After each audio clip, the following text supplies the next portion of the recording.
అందరికీ నమస్కారం. ఇప్పుడే అందిన వార్త. ఉద్యోగులు, పెన్షనర్లకు గుడ్ న్యూస్. సంక్రాంతి బోనస్ ప్రకటించిన రాష్ట్ర ప్రభుత్వం అంటూ వార్తలు అయితే వస్తున్నాయి. మరి దాని గురించి వీడియో చేయడం అనేది జరుగుతుంది. ఫ్రెండ్స్, వీడియో స్కిప్ చేయకుండా చివరి వరకు చూడండి. అలా అయితేనే మీకు పూర్తి ఇన్ఫర్మేషన్ అందుతుంది. అలానే చాలామంది చూస్తున్నారు కానీ సబ్స్క్రైబ్ చేయడం మర్చిపోతున్నారు. దయచేసి సబ్స్క్రైబ్ చేయండి, అలానే లైక్ చేయండి. ఇంకా లేట్ చేయకుండా వీడియోలోకి వెళ్ళిపోదాం. తమిళనాడు ప్రభుత్వం సంక్రాంతి పండుగ కానుకను ప్రకటించింది. రాష్ట్రంలో పొంగల్ స్పెషల్ బోనస్ ఇవ్వనున్నట్లు వెల్లడించింది.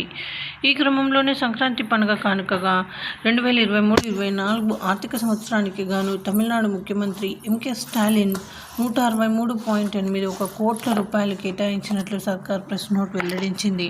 పొంగల్ బోనస్తో పాటు రాష్ట్రంలోని గ్రూప్ సి, డి కేటగిరీ ఉద్యోగుల పెన్షనర్లు, ఫ్యామిలీ పెన్షనర్లు, మాజీ విలేజ్ అసిస్టెంట్లు స్పెషల్ పేను ప్రకటించింది. ఈ ప్రెస్ నోట్ ప్రకారం గ్రూప్ సి, డి ఉద్యోగులు, టీచర్లకు స్పెషల్ పే కింద 3,000 రూపాయల వరకు పొందనున్నట్లు ప్రభుత్వ వర్గాలు వెల్లడించాయి.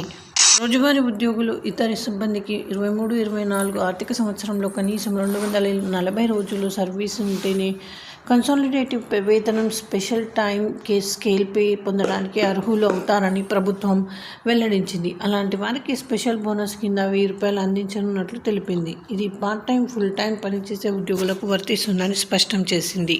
ఇక పొంగల్ గిఫ్ట్ కింద గ్రూప్ సి, డి పెన్షనర్లు, ఫ్యామిలీ పెన్షనర్లు, మాజీ విలేజ్ అడ్మినిస్ట్రేటివ్ ఆఫీసర్స్లకు 500 రూపాయల చొప్పున అందించినట్లు తమిళనాడు ప్రభుత్వ వర్గాలు వెల్లడించాయి.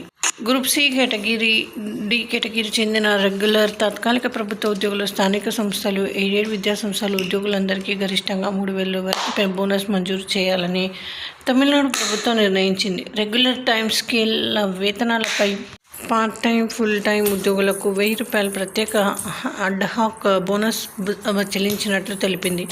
2024 అక్టోబర్లో చేసిన ప్రకటన ప్రకారం ప్రభుత్వ రంగ సంస్థల్లో పనిచేసే గ్రూప్ సి, డి కేటగిరీలో చెందిన అర్హులైన ఉద్యోగులందరికీ కనిష్టంగా 8,400, గరిష్టంగా 16,800 బోనస్ అందజేసినట్లు వెల్లడించింది.